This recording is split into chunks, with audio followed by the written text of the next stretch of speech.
Hey, hey, hey! Welcome to the Hardy Wrestling Podcast Live Vibe. And yes, your girl Stephanie is back after being gone due to throat problems and then also celebrating my birthday. That was yesterday. Your girl is 29. Yeah, I'm 29 years old, and thank you to everyone who gave me great wishes and well wishes, for the year and all the love that I've gotten and continue to get. Thank you guys so much. I'm feeling much better now, and I'm so glad I'm able to have this interview on tonight on Labor Day. I hope you guys who are watching live are having a great holiday, probably watching wrestling right now. But if you are with me, then that's great too. So thank you guys so much for all of the love and all of the support. But the Hardy Wrestling Podcast is back, and I am back with someone who I am so happy to talk to, who I had the pleasure of calling her action at Black Girl Magik 2 in the main event with her match versus the Pan African World Diaspora Champion Trish Adora. And she's also a champion in and of herself. She is the Spartan Championship Wrestling Women's Champion. She is known as the Conductor and the hottest and heaviest woman in pro wrestling. And she is also PRP, like she is also Black Wrestling Podcast ranked. And like, oh my God, there's just so much I can say about her. But this is Karen Bam Bam, and she is amazing. So, Karen, how are you this fine Labor Day? Thank you for joining me. Oh, of course, and happy birthday. I lost my Thank phone, so I didn't you. get to see anything, but I'm just feeling very rested and rejuvenated. I was not on the parkway, although I was invited, but I needed to rest my body and my mind, so I'm feeling like really good. That's good. That's great. It is good to feel rested. Like basically, I've just slept all day today. So I totally get it. And then I woke up and then I ate and I've just been reading and chilling out. So I totally get it. And I'm just so happy that you were able to come on because I've just been enraptured by you and your performance since I first saw you and since I met and had the pleasure of calling your action and watching you wrestle. And I just had to have you on, ma'am. So thank you so much for joining me. Of course, of course. Gotta support these black women in wrestling. And, I'm happy to, discuss with you because you were there with us at Black Girl Magic. And if I'm not mistaken, you're going to be on the Comic Con panel with Katrina as well for Black Women in Wrestling. So, Oh, you yeah. know, we definitely have to keep this conversation going and keep talking about, Black women in wrestling. Yeah, definitely. So I want to start with the question that I ask everybody when they first come on, and that is, when did you fall in love with wrestling? The first time I did, it was through my brother. I was like 6 years old and he was like obsessed with it. So I was. And then to be honest, I kind of fell off with it a little bit, just with all the things I had going on as a young adult. But I rediscovered it in my early 20s. And, I was at a SummerSlam one year. And it just came to me and something told me, like, I should give this a try. And, I wanted to wrestle when I was in high school, but I guess I kind of doubted myself and people kept planting these like seeds of doubt. So I never did it. And so I wanted to kind of do something for, you know, my teenage self and kind of give myself the chance to try it out. And I'm still here. That's amazing because it's just, I find that sometimes the older we get, the more we sort of feel like maybe we're losing touch with that younger part of ourselves because we get so caught up in adulting, right? But Yeah. then, but then it's just like, even like this weekend, like I did some things to actually get back in touch with my playful and youthful side. Um, and it's just sometimes you do have to do that, even though other people might think it's funny or other people might look at you like you're crazy. So, you said that you had people who were planting doubts in your mind. Like, were these people who were like really close to you? Like, did you tell them like this was like your dream and you wanted to pursue this, and they were telling you you shouldn't? Oh yeah, it was just people that, were friends in high school and I told them I wanted to do it and they were like, oh, like, you're gonna be like the only girl and this, that, and the third and like how's it gonna work? And it's just like all these little things and it's like plenty of people doing it now, and you see so many like young women doing it now, regardless of you know if there's a women's team or not. But like you know, it was just like really hard for me to like give myself a chance to do things because I had even tried out for like the cheerleading team and like I really could have actually gotten it, but like halfway through I kind of just gave up on myself. I'm like I was just in that kind of place when I was younger, you know, and so it's kind of weird that you eventually come to be more in touch with your child like self and your inner child as an adult, sometimes more than when you're at that age, because at a certain point you just get tired of what other people think or like other people's limitations. And it's like, no, I know what I want and I'm going to go do that, you know? Exactly. And I'm so glad that you were able to do that and actually pursue wrestling the way that you wanted to do it and just say, forget all these people, F all the doubters, F the haters. I'm going to do this. Because Yeah. in life, you just have to do that. And I'm so glad that you were able to do it because, I mean, look at you now. Like, wow. Um, so, yeah. And I find that a lot of wrestlers do start, when they're like in middle school or in high school or whatever. But you rarely hear about, women doing it. But hopefully it'll get a little bit better, though. Yeah, I mean, and I think from my experiences, I see a lot of women struggle with it. This is like a very, you know, male dominated industry. And like coming up, you know, you have to kind of either have a strong support system of women that you feel comfortable training with, or you have to, you know, be tough and get these men in line. Because I mean, when I started, I was not having the nonsense. Like, you're not going to put me on the sidelines. You're not going to baby me. I want to learn. You feeling uncomfortable is hindering me being better because now I go into these scenarios with this doubt and with this, like, you know, weird energy because that's how you're treating me. So, you know, I kind of had to be a bitch, you know, so that you respect me.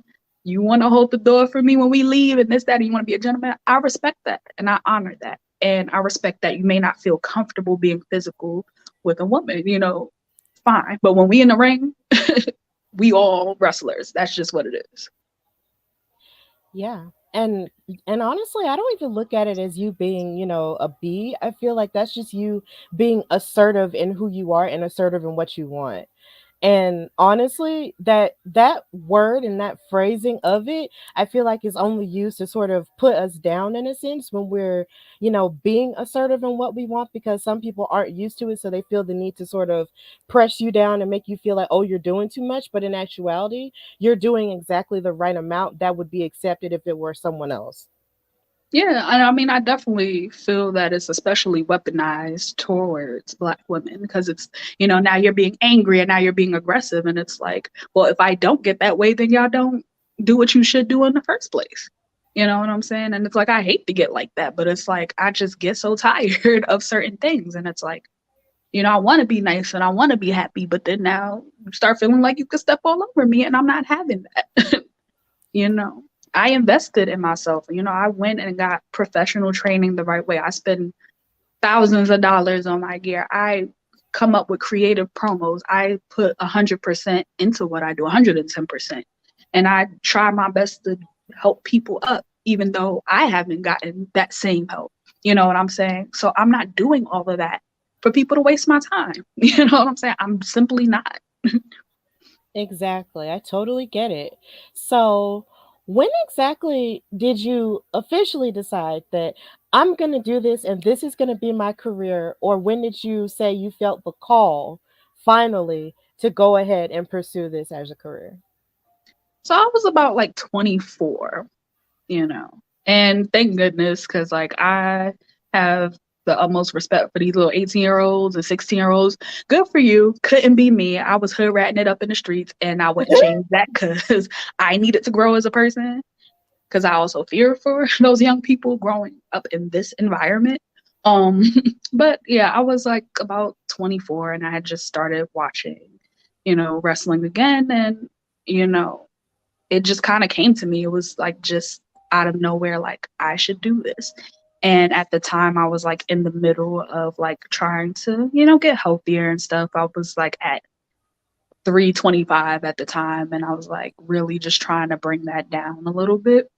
And so I told myself, oh, like when I drop like, you know, 100, or 75 or whatever, then I'll go and I'll look for a school. But, I had just been researching and researching and researching. And I got on the phone with Johnny Rods, who would become my trainer. And, he was talking my ear off as he does and kind of convinced me to come in. And that week I went to a show they were having that Saturday. And then I ended up starting training that next Monday.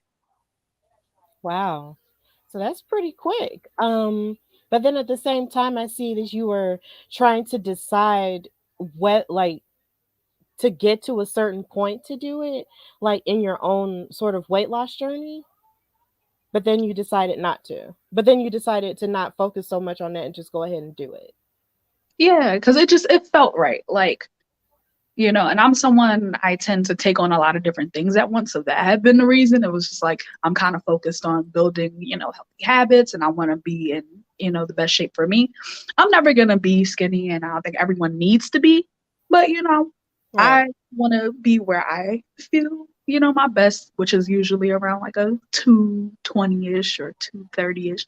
So, but it just kind of lined up. Like I just had the time to come in. I came in, I had the money saved up to do it. So, I had enough to kind of put that down payment on the training and stuff like that. I had the schedule. So, I just said, F it. Like, if it's lining up, I'm not going to deny myself the opportunity. I 100% get it. So you said that you did have your trainer. What exactly were some of the greatest lessons that you learned, from your trainer? And if you had any other trainers, what were some of the best lessons that you learned from them? I think a lot of it, compared to a lot of the other trainers around, he's very old school, so he's a lot of the lessons you get are in the office, and a lot of people miss that because you have this old man talking to you in riddles. And so it's like, yeah, oh, I just want to go get in the ring. But it's like, honestly, it was very much worth it to me because a bump is a bump, and you can learn that almost at any school unless it's just not meant to be a school. It's like one of them scams. But any Mm. reputable trainer can teach you how to do a move. That's not going to sustain you. You know what I'm saying? Like, you have to know to protect yourself. You have to know how to do business. You have to know how to keep your head on straight. You have to know how to protect your mentality. And, especially him being, a Black Puerto Rican man, you have to know how to navigate this business with all of this. You know what I'm Right. saying? Even though it was a different time for him, it was the 70s, it's still relevant today. So you have to be aware, and I keep a lot of the things that I've learned even going through training with other people, and I kind of just float around. And you know I've gone to the Worldwide Dojo a little bit, and I went to like XWA once, and I was at the Fallout a little bit. It's like I kind of just go wherever now, but I feel like I can do that because I have a strong foundation mentally. you That's great. And would you mind saying the name of that trainer that you mentioned before that you were talking about? yeah, so I was originally trained by Johnny Rods at Okay, Johnny the Rods. yeah, so he was in the E for a little bit around like the 70s and stuff like that. So Okay, well, shout out to Johnny Rods. We'll say your name, definitely. And I'm so glad that you were able to learn those lessons, because a lot of the rest is like, even though I've never wrestled myself before, it's just like whenever I hear any wrestlers talking about the training that they did receive, mhm. in the ring, it's also important the life lessons that you learn outside too. So I'm really glad that Johnny Rods was able to give you that and you're able to take that and apply it to wherever it is you go. So definitely shout out to him. Like that's great.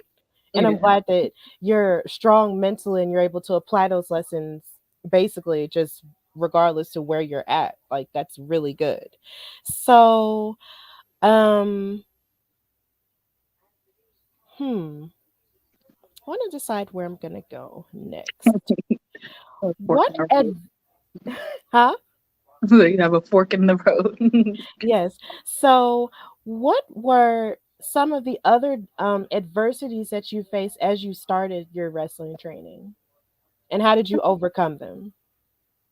I think one of the most glaring issues I feel like was like a lot of people having difficulty with training different bodies, and I feel like what I don't enjoy a lot of times about wrestling school is people want to take their class and just cherry pick the people who are athletically ideal to them or who have the skill set that they find valuable because whoever your trainer is oftentimes has their own style. Maybe they're more lucha based or and they like to do a lot of aerial stuff. So I'm just going to cling to the people who can do that.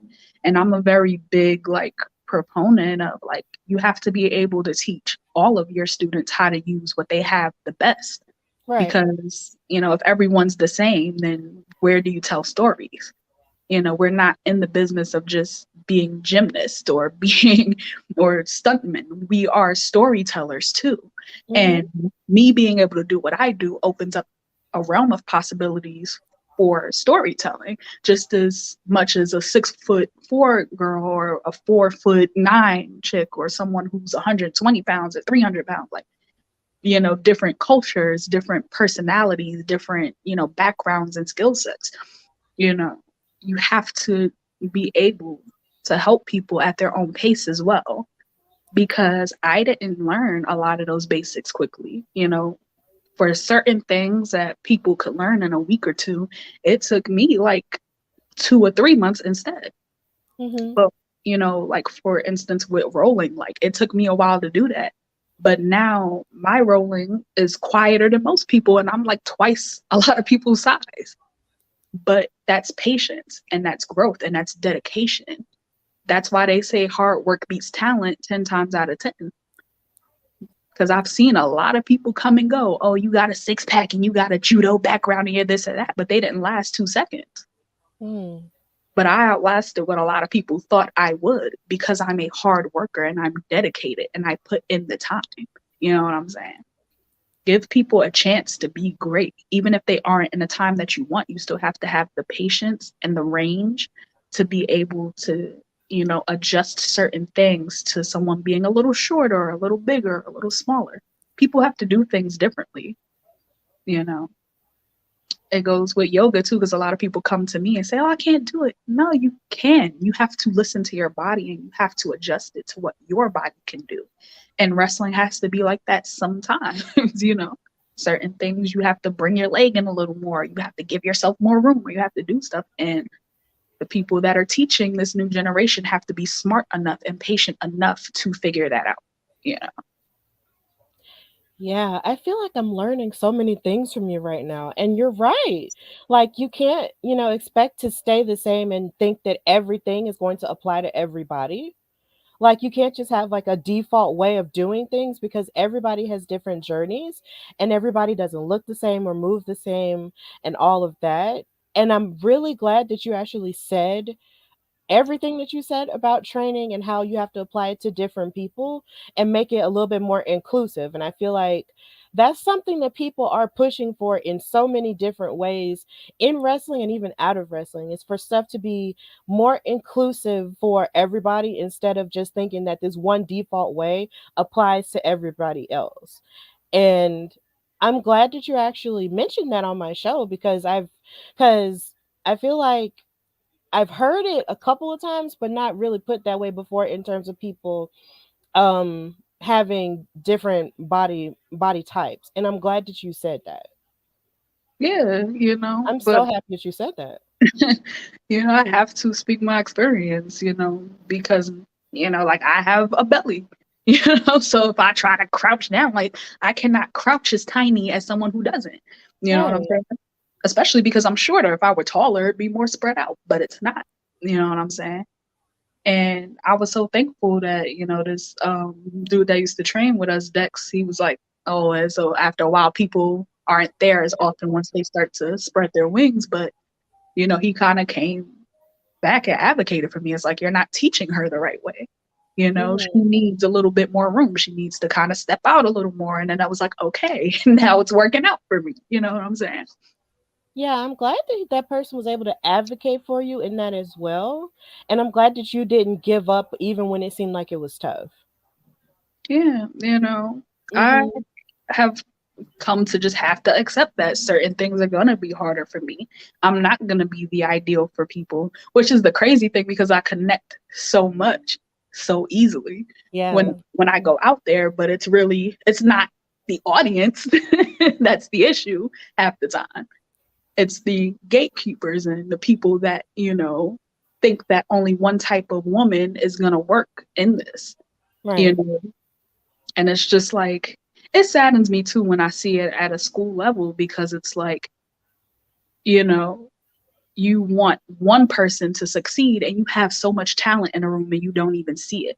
And you're going to Hmm. work so hard to force one person to be successful instead of just, understanding how much opportunity is out there and how much abundance is out there. And if you really put the same energy into all of the kids that you have that are ready to work, you could do so much better for the school. You could bring so much more people in. You could, help other people grow faster because they're going out there and getting valuable experiences. But, the thing that is kind of sad about wrestling is there's a lot of powerless people, and a lot of people gain a little power in it and want to use their power over instead of for people. And I Hmm. try my best to use it for people as much as possible, what little I do have. Definitely. That was well said. So my next question for you is since you have been wrestling and since you've been active, um, how has the independent wrestling scene treated you in terms of your growth as a wrestler so far? It's been shaky, it hasn't been super easy, because a lot of what I've done for myself hasn't been through, the system. When you go into a school, you have some where you kind of train and then you go off and kind of figure it out yourself later on. And then you have others that can kind of open those doors for you. And as soon as they feel you're ready, they can just place you in these very easy places. And I didn't really have that. I had to climb up out the gutter and I had to earn a lot of the things that I got. You know what I'm saying? And Hmm. I've been lucky enough to get very far. So now, I'm in a really good place. I can't complain, and it goes back to what I said before, where it's like I have to realize that I'm not going to be for everyone. And it's hard not to compare or feel like I should be, this place or that place. But it's like not everybody know what to do with me. And it's like I shouldn't bring my standard down. Or I shouldn't sacrifice with the amount of investment I put into my craft to work for someone who doesn't understand what I bring to the table. If you don't know what to do with it, that's you. I wish you the best. But I have to work with people who are in alignment with me and who Right. understand because I was getting drained. I'm like, I'm putting so much work into every booking that I have, and then it's not even being appreciated. So, like, it's just a disconnect. I can't do nothing about that. I can do what I do, and either it works for you or it doesn't, but it has to work for me because I got to look out for me. You Right. know what I'm saying? So, that's just where I'm at now. And it's just like I'm just focusing more on quality over quantity and, being places where I really can do my best work, you know. Yeah, you want to be at a place where you're valued. And honestly, you want Mhm. to work for people who are going to seek to value you and actually want to, put you out there, with no strings attached to it. And I am wishing that for you as you go further along, definitely, because I feel like now in wrestling, we're kind of learning now that everybody doesn't necessarily want like the best for you all the time. It's like they want what they can get out of you for a quick thing and then sort of discard you once they're finished. And Mhm. and honestly, like I am also learning myself that you don't necessarily have to be a part of everything or do everything in order to be, a purposeful person or a purposeful presence in wrestling or also just in life, period. So Mhm. I am continuing, to send that type of energy for you in your career because you deserve, yeah, you deserve to be in a place where people will value you and not just seek to just, you know, suck what they can get out of you. And then after that, they just throw you away or toss you aside and just pretend that who you are isn't the ish. Cause I mean, it is. So, yeah, I'm just hoping that for you. Thank you. Thank you, Em. it's been hard to accept that, but it's like I'm starting to appreciate it because the past 2 years I've been very ill, like Mhm. when wrestling came back after the pandemic, I had like a pulmonary embolism and I was working through that and I was not supposed to be wrestling. Lord have But I mercy. didn't want to let people down, you know what I'm saying? That Mhm. could have killed me. That was dangerous, you know what I'm saying? Yeah. And then, recently I had a very bad injury in my ankle where, I like it was something like a torn what is it, the Achilles? Like it felt like there was nothing there after one of my matches and still, Mm. but that's the dedication that I have. It's a little stupid. Like I'm not gonna, I'm not gonna lie. But it's like, you know, people don't realize the sacrifice and the pain that you fight through to show up, you know what I'm saying? And it's like at this point, it can't fall on deaf ears. I can't go out there and bust my ass and have people out on their feet, and then it's like you're treating me like like some little recycling on the street. Like Right. ain't no fucking way. I could be home, I could be resting my foot, I could be caring for myself, I could be at the spa, I could be with my family. Like I have other things I could be doing, I could be making money in a lot of other ways. You know what I'm saying? Like my time is not to be wasted at this point. Exactly. Definitely. So, would you say that your fan base has grown since you've matriculated through your wrestling career? I feel like yes, it's growing. You know what I'm saying? And I feel like I'm a very um love or just don't understand person. It's like the people that really bang with me, they get it. It's kind of the girls that get it, and the girls that don't. And it's like those who get it really bang with me, and I'm like super appreciative of that. You know what I'm saying? There's a certain je ne sais quoi that I just bring. Like, there's not really anyone else out there like me right now on any level. You know what I'm saying? And it's like, even as a person too, because like I don't play into like the little foo foo stuff that people do. Like, I keep it a buck. I'm from the Bronx, Right. keep it 100%. I'm not around to be liked. I'm just around to be respected and to be great. And, if you bang with it, you bang with it. If you don't, sorry to that man. Sorry to you in my Kiki Palmer voice. Like I can't do nothing about it. I Right. know there's girls out there that's angry. You can be mad, honey. Therapy is available to you. I can't do anything about that because I don't do anything snaky. I don't bring nobody down. But I speak my truth and I keep it 100%. You know, I'm perfectly imperfect. I ain't gonna say I'm a perfect person, but there's never no ill will towards nobody, and you gonna do what you gonna do with that. So, Definitely. Like, I totally get it. Like, if you're like, you can't be, it's like you can only be for the people who are for you. And if you're not for me, then okay. mhm.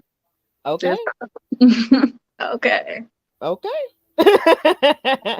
I get it. So, so to move a little bit away from wrestling, what are some of your hobbies outside of it?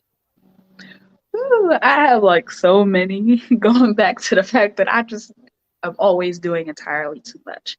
But recently I took up belly dancing, which Mhm. I love because I feel like wrestling can sometimes put me in my, masculine energy with all this fighting, aggression, and advocating. So I just wanted something where I could just exist and just kind of, enjoy it and just, keep my spirits up and just have something that's for me, you know? Because I feel like sometimes with wrestling, you have to give so much of your personal life up and everything you do has to be for consumption. And it's something that is just for me to do. Um, I also sew and crochet clothing, which I enjoy because that was Mhm. also a childhood thing I love to do, to design and make clothing. And I don't know if I call it a hobby, but I also do a lot of like tarot oracle readings and stuff. Like so. Mhm. Okay, that's pretty cool stuff. And I love how you mentioned belly dancing because when I was in college, my senior year, I actually took Middle Eastern dance for a semester. Mhm. And that was absolutely fun. Like I absolutely loved it. Shout out to Nashwa. She was my teacher. It was so fun. Like we had to like create routines like for our final and everything, and I got to discover, Middle Eastern music and listen to more of that, and they got some bangers. Yeah, because it's very complex compared to Western music, and it's just like just trying to get in the pocket of that with my dance has just been like really fun to explore. It's very like fun, passionate music too, so I've been loving it too. Yeah, like and I love how you were talking about doing too much. My routine for my final was to a Middle Eastern song that was 6 minutes, and I don't know what I did that for, but I did it because that was a song that spoke to me the most. And we had our costumes, and I bought my belt and everything that I just love to shake with and all that. I still have it. And Mhm. it was just I had the time of my life in that class. I had so much fun. So I totally get it. I love to dance. Yeah, me too. Just keeps your spirits up, Just shake off your energy a little bit. Keep your Hmm. spirits high. Have fun too. Yeah, you got to release your wiggle, like Beyonce says. Mhm. Look. That Release new the album. wiggle. Huh? Shoot. I said that new album got me doing it. Jesus. Like that album has crack in it. I haven't stopped listening to it. Oh my god, so good. It's so good. I love Beyonce, and then she and I have the same birthday too. So it's just Oh, yeah. uh-huh. So she and I just have that Virgo energy, and then she released the new album on me and my boyfriend's anniversary too. So it was just too much. She be tying up with my life a lot, and she don't even know me. But oh my god, Mhm. I love that lady so much. Oh, Beyonce. Mhm. Oh my god, the That's my icon, inspiration. the icon lord. Beezus. Oh, yes. So, and also, you also mentioned that you crochet, you make clothes too. Do you make your own gear? I did at one point, but I stopped just for separation because I Mm-hmm. get a little crazy when it comes to like my work, and so I wanted to kind of separate that and keep it as a hobby because I Mm-hmm. do feel like it's very important to have things separate from your work and to be able to do it with just joy in and of itself, and not me having to like finish something by this deadline. I need it for this show because then I'm just like frantic now. Yeah. Because I actually was like trying to make a crochet gear for Black Girl Magik, but it was just taking me out of my Oh, element. Like I was up like having like sleepless nights, and it takes so much time. And so I was just like, look, I just want to enjoy the experience of being at the show. We only do it once a year, and I don't want to be like with these, red eyes and bags and just be, tired trying to overdo it as one usually does. yeah. It's so funny you mentioned that. That reminds me of that video Bianca Belair posted when she was making her WrestleMania gear for last year, and she was up past 4 a.m. And I was like, girl, if you don't go to bed, Mhm. go to bed. But she was adamant about making her gear, and it turned out to be beautiful. And I understand, but Jesus, go to Yeah. sleep. Shout out to Bianca for that. Because Yes. it's hard. Wrestling does takes out enough. Where you travel every weekend and you're having to train and go to the gym and keep your schedule, and then now you're sewing stuff too. Like, I respect that, and I've done it too. But like, I just needed a break from it because I was like, girl, like I don't know how she do it, but bless that woman. I love me some Bianca though. Me too. I love her so much. I do. I have so many shirts of her. Like I have her match with Sasha Banks hanging up on my wall in my room. Like it's too much. It's too much. Um, but yeah, back to you though. What was the inspiration behind your character, Karen Bam Bam, and also all the names that you call yourself that I mentioned earlier in the intro? Like, what was the inspirations behind the conductor, behind the hottest and heaviest in wrestling, and all of those different things? Like, what was that? Where did that come from? I think things just come to me, and it's like I don't know. I feel like I'm kind of like a poet in some sense. Like stuff just be coming to me, and it's just like I just make it work because I try to be as authentic as possible, and I try not to force anything. So like in promos, I'd been kind of talking a lot about like momentum at one time, and I was like, what if I just go with the conductor? Like it kind of goes with this theme. Like, I'm very fast for my size, and I'm also a very sizable person. So like that reminds me of like a train. So I went with that. And, you know, everything else, like, I don't know, I just be thinking, I just talk a lot of shit. And I'm like, oh, like I throw a lot of shit against the wall and, see that it sticks. And I try not to paint myself too heavily into a corner, which is why then I have so many like, you know, um aliases, all of what I do is just me turned up to like 1,000. I'm just in my bliss. I'm just having fun. I'm celebrating myself as I am, you Mhm. know, away from the expectation that every like larger woman has to be in like all black and have to be like, "Arr," and it's like, I love that. Don't get me wrong, but it's not for me, like I'm a, girly girl. I do have a tomboyish personality. I'm a little aggressive, but outside of that, Mhm. I love my colors. I love my little nails and my makeup, and my hair, and I love Yes. to dance and have fun. Yes. Love beating people up. That's fun too, a little bit. So like, it's just I'm just celebrating myself. I'm celebrating, my love for the sport. I'm celebrating every moment that I get to have on the road and in the ring. And, you know. I get it. I totally get it. And I love all of your, feminine qualities that you bring to it as well. So I 100% get it. And I just love all of your ring names too, because it's just really cool. And then I remember when you told me you were called yourself the conductor and then you had this hat. And those are the kind of hats I love. Like I love those hats. And I one day I'm gonna buy myself one of them hats, I promise.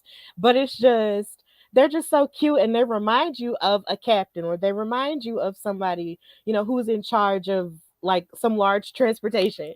So it's just like I Mhm. get it. When I saw it, I got it immediately. So I love it.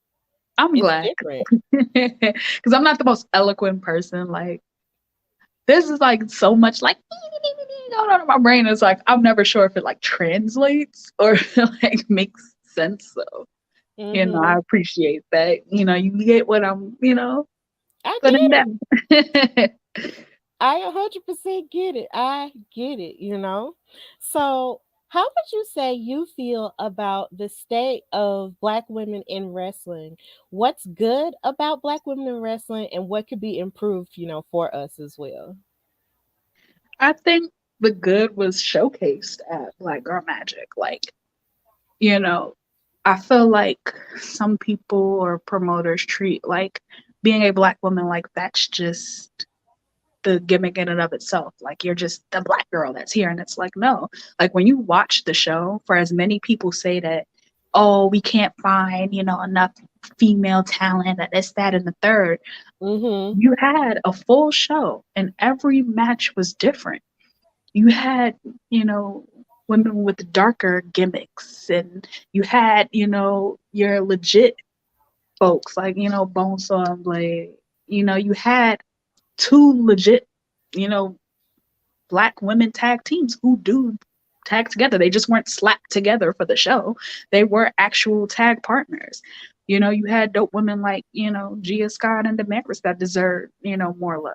You know, there was just Mhm. so much there, you know what I'm saying? And that was just one show in and of itself. So like, it frustrates me sometimes when I see some, women out there that I feel deserve their flowers and that are dope, you know what I'm saying?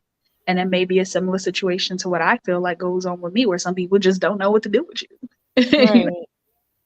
But, you know, I mean, and that's kind of I guess the con side of it. But I just feel like it's so hard already because like most places have like a women's division and I'm so against that kind of because I feel like it's so limiting. Then it just turns into places only having one or two matches for a 2 3 hour show, which limits the spots. And now in the society that we're in, how many times are those spots going to go to talented Black women? You know what I'm saying? It's just not really going to be a lot of opportunity there. I feel like when you can just put together stories that make sense regardless of these like boxes that we put people in, that just grants so much more opportunity. Because now maybe you have half the people on the card are women, maybe 75% are, maybe two are. You're doing what makes sense for the talent that you have and giving the best possible opportunities instead of trying to shove people into these narrow divisions where, there's not very much opportunity. So, like, if you have me on your roster, if you just don't happen to have any women available, I don't get to work. Like, that doesn't make sense to me. Mm-hmm. There's plenty of people that I could work with. Yeah. Yeah, and it also comes down to levels of leadership as well from people like we said earlier who don't necessarily value um women as much as they should, and definitely in terms of Black women as well. It's almost like the equality level of it's like there's a levels to it where it's given to one type of woman, and then it's like it's a trickle down and then it hits us. And it's just kind of like, why can't it just be for everybody except for like one type of woman first, and then Black women again? Like, why can't it just be for everyone? And I completely understand, where that comes from and what that frustration is. But even with people who don't value us, it's like you said, you can't waste your time, running towards them and trying to make them see, because if they don't want to see, then they're never going to see it. So we have to remember to just push our energy towards the things that actually do matter and do actually value us, because you can't make nobody, you can't say nobody that just don't want to be saved. So, You I know. yeah, you got to save yourself. hmm She. Yeah, definitely. But we've shown with events like Black Girl Magik and even like events like Empower, even though those had everybody in it, it's like that we deserve more opportunities to go for various things the same way men do. So either way, I feel like eventually, basically, even if nobody else sees it, we see the value in ourselves. And I feel like more and more wrestling is going to reflect that with the way that we take charge. So. Absolutely. There are a lot of, Black women out there that aren't just the best women wrestlers. They are just one of the best, period. You know, Exactly. and given that we don't make up the large percentage of wrestling, that should say something to people. That should say, take a second look. That should say, think about the ways in which you're recruiting and don't just go off of, that you see some, fair skinned person that fits your type and that's how I'm going to book. No, like actually look at what's going on around you and pay attention to the way people are responding to some of these talents that you may not appreciate off a rip. Hmm. Wrestling should reflect the world in which we live, hmm and we all up in Absolutely. here. Everybody here, so. Yes, definitely. So, with that in mind, I want to ask you, since we were both a part of it, how did it feel when you were told that you were going to participate in Black Girl Magic too, and also just being told that you were going to main event it against Trisha Dora, who is so acclaimed and so talented and is one of our longer reigning champions in wrestling? I was very humbled by it just because at the time I wasn't really sure if I was going to continue in wrestling. You know what I'm saying? Because again, with but everything that was going on, and just having to constantly fight to be heard, I was like, do I really want to keep fighting? And so for someone to believe in me enough, and to see me as someone who could main event their show, and could headline and be in that position with someone that, I have this level of respect for, who is an excellent, excellent professional wrestler and just a cool ass person to begin with, like I was very honored, you know, and I'm still, very just, kind of floating from that, that's kind of just what I had needed personally. Just, the energy at that show was like amazing, and it just kind of, reinvigorated me, you know what I'm saying? And it definitely just challenges me to push and see how much more I can do. You know what I'm saying? I don't feel like I've reached my peak at all, but what I'm about to get into, like, is gonna be on some different shit. Like I'm kind of just recouping and resting and recovering and training now that I'm more healed up. But like I'm really trying to tear some mess down in the next year or so. And honestly, I can't really wait to do it. Yeah, and me being still learning about the independent, wrestling scene. I had heard of you on social media but never really saw you because I'm from Alabama.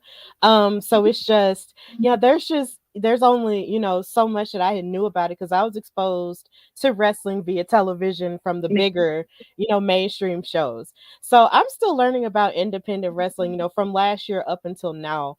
But seeing you in action at Black Girl Magik like lit me on fire. and Uh-huh. calling your action with Trisha Dora and then with Faye, of course, which I'm gonna ask you about. Um, it's just was just one of the most amazing and most exhilarating feelings I'd ever had. Being a part of the show was exhilarating because I mean I'm a black woman and being on the show with all black women and then calling the action with another black woman who's an icon, and with her being the first woman I ever called action with, like all of that put together, was just a beautiful moment for me. And it just made me feel like even more fulfilled than and full of purpose more than I've felt, that than I already feel anyway.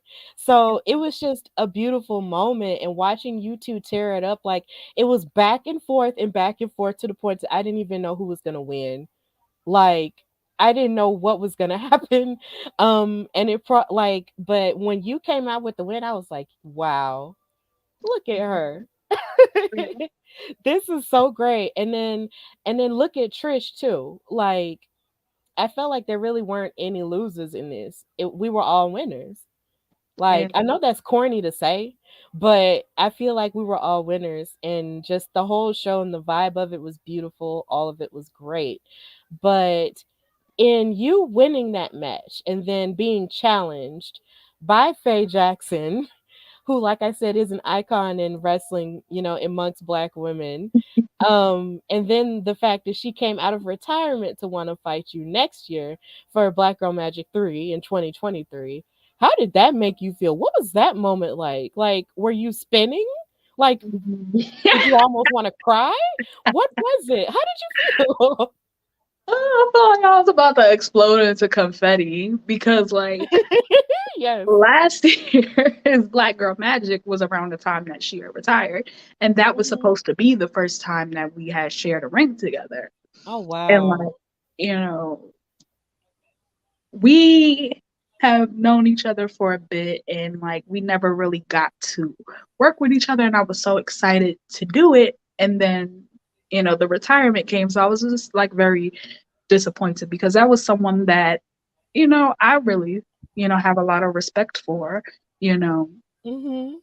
she had gotten her start a little bit before me, and when I had kind of came out and started doing my thing, there were some comparisons there, but and a lot of people were kind of trying to make it seem like, oh well, like you can't be who you are because well Faye is here. And I'm like, well, me and Faye are two different people. Like we do have some similarities. Yes, we are some lit ass fine ass black women, but like they're still we're still two individuals. Like, and I hate that mentality because you can see a lot of blonde chicks that if you put them in a room, nobody can tell them apart.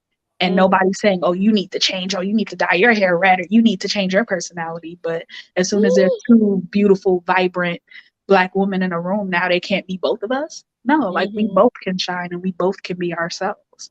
And I have so much respect for her, because she kind of hit the scene before me. So with all the stuff that I've been through, I can't imagine what, she has experienced, you know, coming out before me. And for her to decide to come out of retirement to face me, I'm just honestly, again, humbled and really ready, to do that because, I knew when she's, first said she was retired, and most people say, "Oh, you never stay retired." I had Yeah. respected that, and, you know, to decide that then and there from seeing, me getting ready to main event, just to have that confirmation that, like, oh, I got to come back and beat her ass. Like, again, it's another sign that I feel like I'm doing the right thing by continuing my career. And there's a lot of work ahead as well. Like, I'm not sleeping on it at all because I respect that decision and I want to make sure that I give her my best, come next summer as well. Yeah, definitely. And I am putting in the universe that I'm going to be there and I'm going to call that as well. Hopefully I'll be able to go and they'll book me for that because I just have to see it. Considering I witnessed that moment happen and had to call the rest of the moment, myself. It was just astounding to witness, honestly. And it was just so beautiful, everything that she said. It's like she gave you all of your flowers, gave Trish all of her flowers, and said, "Look, I'm coming out of retirement to face you." And I'm sitting there because the whole night she sat next to me and basically said, you know, that she was retired. And I'm thinking, okay, well, we're gonna still you know, talk about you, in the sense like you're retired and you have all this experience and now you're finished. Nope. Mhm. She got me. But it's okay though. Shout out to Faye. I love her so much. She Like, got me too, because when she was like, "Who do you think you gonna face?" I'm like, "Who? Who could it be? Me? You?" right. It was crazy, but and I even mentioned it on commentary like you're never really retired in wrestling. And that's exactly what she did. She proved my point. But I'm so excited for you that you get to, have that and experience that. Even when it looked like it wasn't gonna happen, it still turned around, for your good and it still wound up happening. And I Mhm. can't wait for that. And I can't wait to see you bring it to her. Like that's gonna be killer. So speaking of opponents, who has been your favorite opponent to face so far? That's always such a rough question because it's like I feel like everybody brings something so different. Let's see, what have I done this year? I'm like trying to think like I have like the memory of like a goldfish. So I'm like, what have I done? um, I feel like I definitely had a lot of fun. And I just posted it on YouTube, so it's coming to mind. But like myself and Alec Price had like two matches last year that were really fun. Hmm.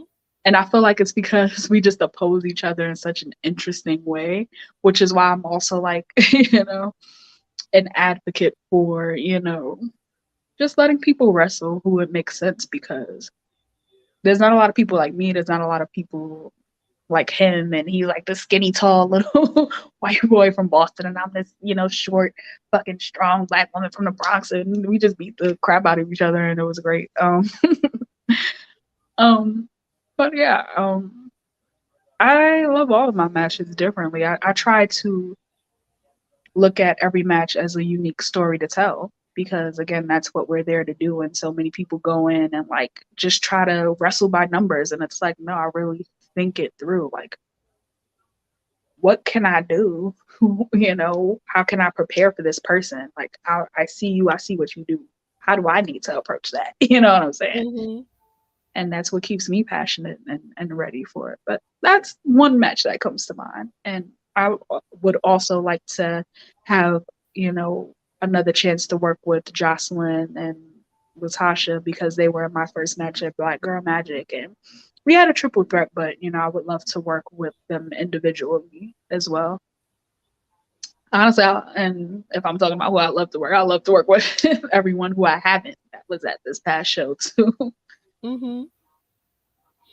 Okay. Do you have any more dream opponents?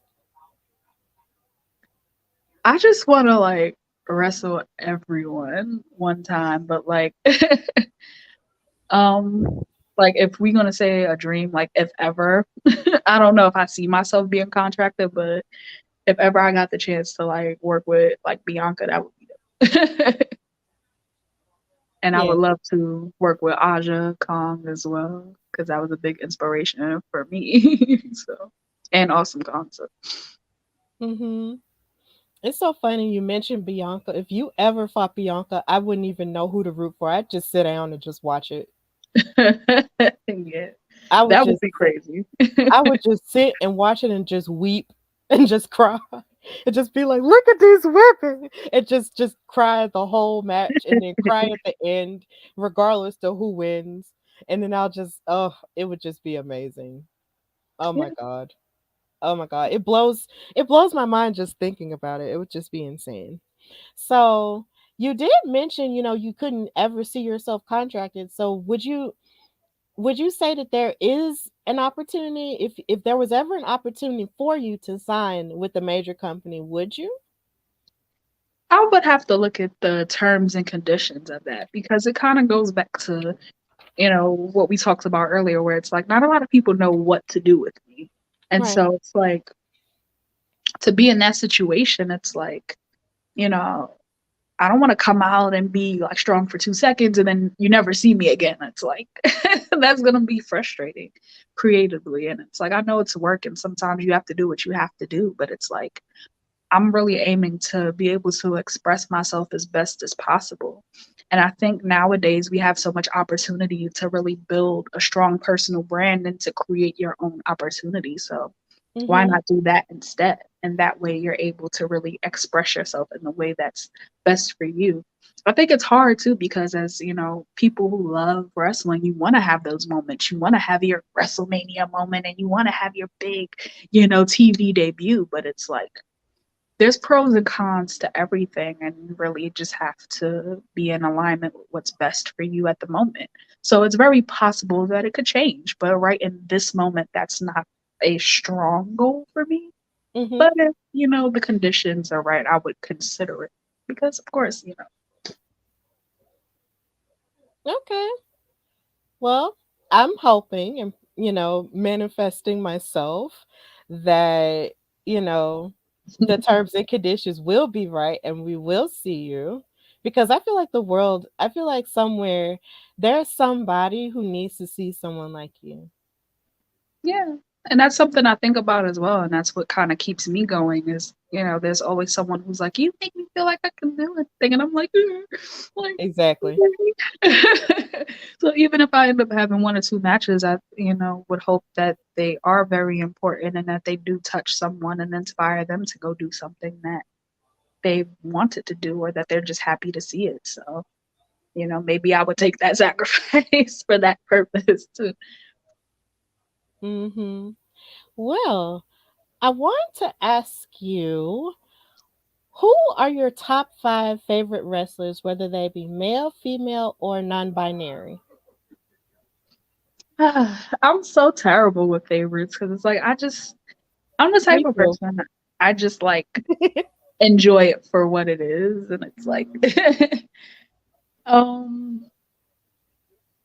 So I guess I won't put it in order, but That's fine. I do, of course, love Bianca. I love Sasha. Um, I would say Aja, Bull, and Kong. I mean, Mhm. there's so much more. Because there's so many like amazing wrestlers, and it's like everyone's so different, so it's so hard to like. I love certain people just for like who you are, relative, not relative really to anyone else. But Mhm. those are people that I do enjoy. Yeah, I get it. And when you say Aja, you mean like, I cuz you call 'em. Yeah, Oh, okay, yeah, okay, I'm sorry. I was just trying to, just I get what you. put it together. Yes, okay. Because sometimes people say first names, and I'd be like, "Okay, are am I thinking about the same person that they're mentioning?" And I just get scared and just ask because I'd be like, "I'm not sure." But yeah, okay, I get it. Yeah. I'm actually happy to have met her last year. She was so nice. Oh, really? Oh, Yeah, like congratulations.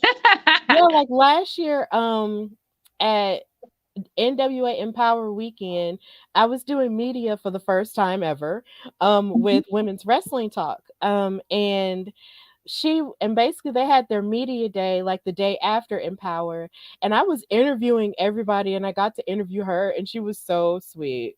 Like she really was. And I was so happy to talk to her and everything. Like I felt my face about to break. And I think Fightful Select even featured part of the interview and showed the picture of us, with me and the microphone in her face, with me smiling super hard. And I was just like, dang. Yeah, But I'm it's gonna have to look okay it up. though. Yeah, it's okay. It's on our YouTube. So if you can find it. But it's Women's Wrestling Talk, and it was on there, and she was just so nice, and she was so funny, and she's so talented as well. And watching her have that moment with Gail Kim, who she tore the house down with multiple times, like Impact, that was just an amazing moment. We were all crying. Like Empower was a whole vibe, and I want them to have it again because Hopefully. it was so beautiful. It was such a beautiful thing that lives in my head rent free. Like, I love it. I loved it so much. Yeah, I'm glad you're having all these amazing experiences in wrestling and stuff like that. You know? Yeah, it's crazy. It's crazy because Kara, sometimes I still feel like a fan, you know. I still feel like a little girl that was, watching it with my dad. And now it's just my fandom and my love for it. And with this show, with my podcast and all of it, it's just coalescing into all of this. And I just never thought this, I never imagined this for myself ever. So I'm having fun. I love it. It's beautiful. So I'm glad I'm being valued. But let's get back to you though. Let's get back to you. So, what would you say is the greatest thing that wrestling has given you? I feel like it's shown me that, I can do anything that I want. You know, there was every barrier in the way for me, and I was able to make this happen for me. And I'm still growing and I'm still, gaining so much. So it's like whether I keep doing this till I'm 60 or whether I stop tomorrow, I know that, you know, I have so much strength. I have so much protection around me. I have the universe in my corner with whatever I put myself, you know, into, and like it's just given me the confidence to like work towards anything that I want to achieve. And it's just been a very big confirmation for like, all of the creativity that I have within me that I didn't express for so long. And, I was always so afraid to kind of put like my writing and stuff out there when I was younger. And so like to go out there and just have ideas and like share them with the world and people enjoy them and feel inspired by it, I feel like it's like the best blessing of all, really. Definitely. I get it. So, what would you say the future holds for you, Karen? Um, I feel like I'm not anywhere near done yet. Not done growing, not done working. So I can't say, exactly what I'll be doing, but I'm always going to be pushing the envelope and I'm always going to be, evolving. And I know that, you know, indie wrestling has its trends and it has its directions, but I'm kind of going with my own flow and I'm doing what makes sense to me. And I'm kind of creating the stories that I feel need to be. And, you know, again, it may jive with everyone, it may not, but like I'm really just expressing myself, you know, and hoping that that attracts the people that, again, will appreciate it, who, could use someone like me on their roster. And, you know, I guess the most specific thing I'm looking forward to is doing some more traveling, you know. Mm-hmm. Um, I'll be going back to North Carolina in November. Um, I've been, discussing some stuff with, some promotions in the Midwest, so hoping to do that this fall, hoping to, get to Texas. And I just want to just travel and see the country and, experience as many audiences and places as I can. Awesome. Like, if it's one thing wrestling does have you do is traveling. Mhm. And the world is huge and the world is large and it's beautiful. So that's something that I am glad that wrestling has, does give people is the opportunity to see things that aren't just in their own surroundings. So I'm Yeah. glad that you're having these experiences. I'm happy that you have a presence in wrestling and I'm happy that you're succeeding in your own way and that you're just a powerhouse and you're here to stay. And I hope nothing but the best for you and your career. Thank And I you. just can't wait to see more of what you have to give. So, Karen Bam Bam, thank you so much for coming on the Hardy Wrestling Podcast with me tonight on Labor Day. So, if you don't mind, just telling everybody where they can follow you and find you on social media and tell everybody what you've got going on so far, you can do that right now. Okay, and thank you so much, and happy birthday again. Thank Um, you. you can find me on Instagram, Twitter, and TikTok at Karen B Renee. Um, Also on Facebook, YouTube, any other thing you can probably just put in Karen Bam Bam and find me. Specifically my channel, I just posted a bunch of like matches there. So if you want to see more of my work, you can see it there. Um, I'll be in New Jersey September 18th after my little break defending my championship. And I've been keeping stuff pretty open, so you'll see more of my appearances, but I'm really kind of making more of a full return in November in the Bronx. If you're local and want to see that, I'll be back in not Charlotte, Greensboro, North Carolina in November as well. And I have those dates on social media and I'll keep everything posted there. Well, thank you again for coming on the show. And of course, for those who are watching, know that you can follow me, your girl Stephanie Hardy, on Instagram and Twitter at Queen Steph Hardy. Follow the Hardy Wrestling Podcast on Instagram at Hardy Wrestling Podcast and on Twitter at Hardy Wrestle Pod. And of course, subscribe to my YouTube channel and basically follow everything and listen to everything, including this episode, which will be uploaded soon on Apple Podcasts, Google Podcasts, iHeartRadio, Spotify, and everywhere you listen to podcasts. So until next time, of course, this is the Hardy Wrestling Podcast with your girl Stephanie Hardy. And until next time, bye y'all.